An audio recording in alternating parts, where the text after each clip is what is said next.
ना इधर के ना उधर के, हम हैं साथ खबर के। असर से लाते हैं बदलाव, पक्ष विपक्ष नहीं जनपक्ष। और आप हैं हमारे साथ हमारे कैमरामैन। नमस्कार, मैं मिस्टर जीएस भारती। आइए मैं सीधा लाइव करना चाहता हूँ कि एक ऐसे शख्स है, ऐसे शख्स है जिन्होंने अपने जीवन में बहुत बड़े एक मुकाम हासिल किया है और वो पहचान के मोहताज नहीं है और जिन्हें एक हर आम और खास व्यक्ति उनको जानते हैं और वो कोई और नहीं है, हमारे विधानसभा क्षेत्र केसराय पाटन से हैं और उनका नाम है भारत बेरवानी। और उनसे आइए हम रूबरू मिलते हैं हमारे जो कार्यक्रम में कि आज जो जनप्रतिनिधि किस तरह जनता की सेवा करना चाहते हैं, किस तरह जनता के सामने आकर उनको राहत प्रदान करने की कोशिश करते हैं। और आज उन्होंने एक जिम्मा लिया है विधानसभा क्षेत्र केसराय पाटन का और वो एक विधायक कैंडिडेट के दावेदार भी है और पैनल में उनका नाम भी चल रहा है। और हमारे साथ में जिला महामंत्री जी भी चौहान साहब भी बैठे हुए हैं, उनसे परिचर्चा करते हैं कि आने वाले समय में आप किस तरह से आप जनता को राहत प्रदान करते हैं और भाजपा को किस ओर ले जाना चाहते हैं और भाजपा के चुनाव जीतने के बाद आप क्या क्या करना चाहते हैं, आपकी क्या मुहिम रहेगी, क्या आपका लक्ष्य रहेगा, क्या टारगेट रहेगा। आज से इनके मुझे सुनते मैं मिस्टर जीएस भारती सीधा लाइव करना चाहता हूँ। हमारे सामने शख्स बैठे विधानसभा क्षेत्र विधायक दावेदार बेरवा साहब। सर नमस्कार। नमस्कार सर। नमस्कार सर, आप हमें जानकारी में मीडिया में चर्चा चल रही है कि आप एक विधायक के प्रबल दावेदार प्रतिनिधि के रूप में हो और मीडिया के क्षेत्र में भी आपका नाम परिचर्चा चल रही है।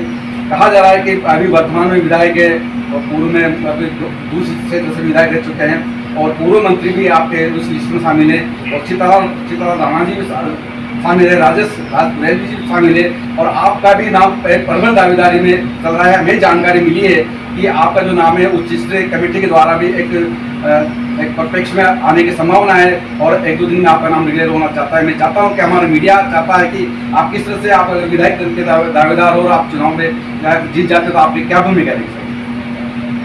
मैं केसराय पाटन विधानसभा क्षेत्र के नगर पालिका केसराय पाटन का भारत कुमार बेरवा मेरा नाम है और मेरा प्रोफेशन वकालत है और वकालत के जरिए मैंने वकालत का पैसा भी इसलिए चुना कि मैं दीन दुखियों की सेवा कर सकूँ। इस वकालत के माध्यम से ही मेरा जुड़ाव विधानसभा में पूरी तरह रहा है। मैं इधर तक जाता हूँ और मैं गरीब लोगों के मुकदमे इसलिए लड़ता हूँ ताकि उनसे मेरा जुड़ाव लगा। लगातार 3-3.5 साल से एससी मोर्चे का जिलाध्यक्ष हूँ और इसी विधानसभा से आता हूँ।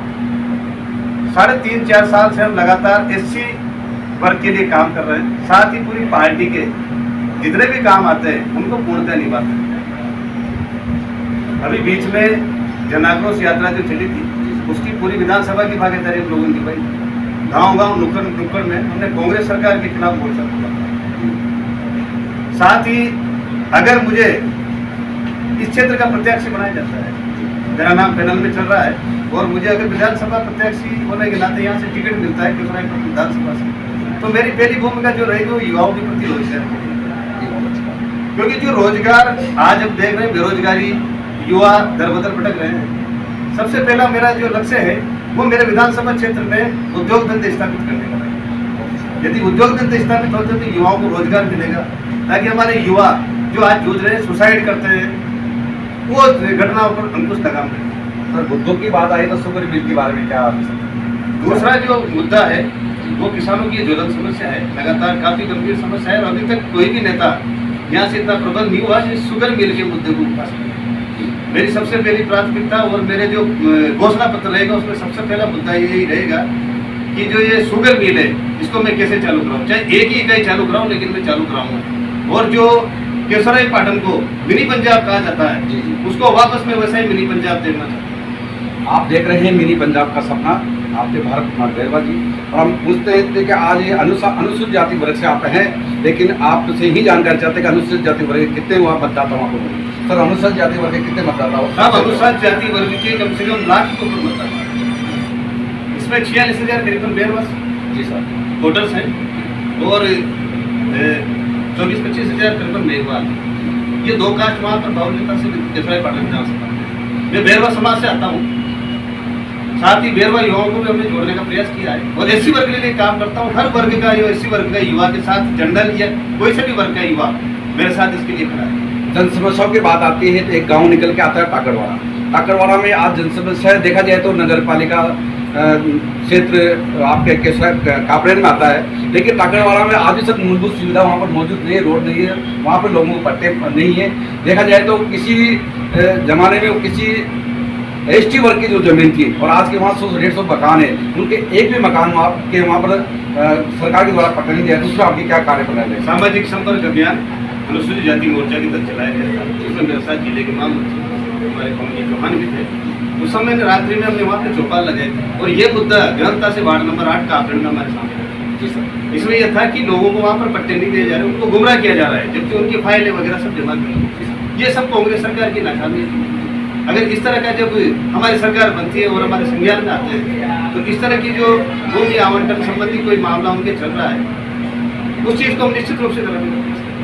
बहुत अच्छी बात है और ये सारी जानकारी हमारे विश्व नायक के माध्यम से मिली हैं और प्रबल दावेदार के रूप में हमारे भारत कुमार बैरवा जी हैं और हमें भी हमारा चैनल भी एक मुहिम है जो सर्वे हमने किया है और आज हमारा जो सर्वे विश्व नायक चैनल का सर्वे हो रहा है संपूर्ण कापरेन और संपूर्ण केसराय पाटन क्षेत्र में कुछ ग्रामीण क्षेत्र में बात आई है तो वहाँ पर एक ही नाम निकल के आया भरत कुमार बैरवा जी का, क्योंकि विधायक दल के संपूर्ण दावेदार है और दावेदार हैं और एजुकेटेड हैं और यहाँ से वकालत के क्षेत्र में न्यायिक की कार्य प्रणाली को समझते हैं, एडवोकेट है। और आइए उन्हीं के साथ हमारे जिला मोहम्मद जी भाजपा से पवन चौहान जी है, उनसे हम बात करते हैं कि सर अगर भरत कुमार जी अगर विधायक बनते हैं तो सर पार्टी को किस ओर ले जाएंगे? नमस्कार सर। नमस्ते सर, मेरा पवन चौहान, भारतीय जनता पार्टी जिला मंत्री के पद पर हूँ और मन की बात का जिला संयोजक भी हूँ। मैं भरत कुमार बैरवा एससी मोर्चा से मेरे साथ 3.5 साल से कंप्लीट काम कर रहे हैं।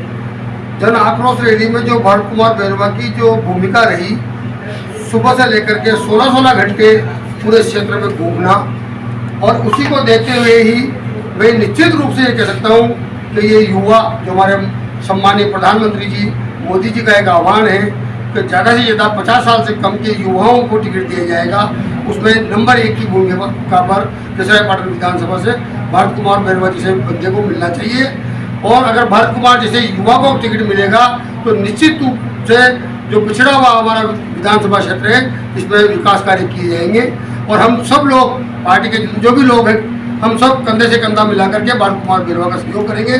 युवाओं को रोजगार मिले, किसानों को उचित मूल्य मिले। हमारा क्षेत्र नहरी क्षेत्र है, जो कोटा से चलने वाली नहरें केसराय पाटन के आगे तक जाती है, जिनमें विकास का जिनसे धान की पैदावार होती है, जो रोकड़ फसल है उसे उसमें गति मिले और एक मिनी पंजाब बनने का जो हमारा सपना है वो बने। शुगर मिल की मांग जो बहुत दिनों से पड़ी हुई है, कांग्रेस राज में बंद हुई थी, हम कई बार इसके लिए हमारे ऊपर केस भी लगे, हमने आंदोलन किए खूब सारे और उन आंदोलनों में दोनों ही सरकारों से हमने कहा, लेकिन अभी तक किसी ने कोई इसकी पहल नहीं की। हमें चाहते हैं कि शुगर मिल की 600 बीघा जमीन थी, उसमें से 250 बीघा नेफ्ता आधारित प्लांट को बेच दी गई और वो प्लांट 14 में लगना था, चालू होना था, लेकिन वो अभी तक चालू नहीं हुआ। हमारे जो भी जनप्रतिनिधि यहाँ बनते हैं वो अपना काम करते हैं और गुटबाजी में विश्वास करते हैं। हम सब लोग भरत कुमार बैरवा के साथ बिना गुटबाजी के केवल केसराय पाटन के विकास के लिए ही तन मन धन से इनके साथ रहेंगे और पुरजोर तरीके से केसराय पाटन विधानसभा को प्रबल नंबर 1 पर लाने का काम करेंगे। कोटा एजुकेशन हब बना हुआ है, जो जिसकी दूरी मात्र 13-14 किलोमीटर हमारे यहाँ से पड़ती है। उसमें अगर केसराय पाटन में एजुकेशन का काम किया जाए तो कोटा आज राणपुर तक नहीं जाता, केसराय पाटन की तरफ आता। जो चंबल पर पुलिया बनी है वो अगर पुलिया आज से 10 साल पहले बन गई होती तो केसराय पाटन आज हब होता शिक्षा का। और मैं तो ये चाहता हूँ कि कोटा में काम किया जा रहा है। हमारे यहाँ चंबल नदी पूर्व दिशा में बहती है, जहाँ बाबा मक्के साहब की दरगाह है, जैन मंदिर अतिशय क्षेत्र है और केसराय भगवान का बहुत बड़ा मंदिर है। भगवान हनुमान जी की एक वो है मात्रा हनुमान मंदिर, पुण्य जगह है। चंबल नदी पूर्व दिशा में बहती है, इसलिए यहाँ पर पुण्य आत्माएं जो दिवंगत हो जाती है उनके कार्यक्रम भी यहाँ किए गए। और अभी जो कोरोना काल के अंदर अस्थियां विसर्जन करने का कार्य भी केसराय पाटन में किया गया। अगर केसराई पाटन राजराजेश्वर से जहाँ पुलिया बनी है वहाँ से लेकर के रपक बना करके और अगर इसका डेवलपमेंट किया जाता है तो यह श्रद्धालुओं की संख्या बढ़ेगी, तीर्थ स्थल है और श्रद्धालु आएंगे तो यहाँ का डेवलपमेंट होगा। मैं ये चाहता हूँ कि इस बार सबको हटा करके सारे कैंडिडेटों को नज़रअंदाज करके एक युवा को टिकट दिया जाए और भारत कुमार बेरवा उसमें बिल्कुल मेरी नज़र में फिट नजर आते हैं। बहुत बहुत धन्यवाद ये थे अपने चौहान साहब।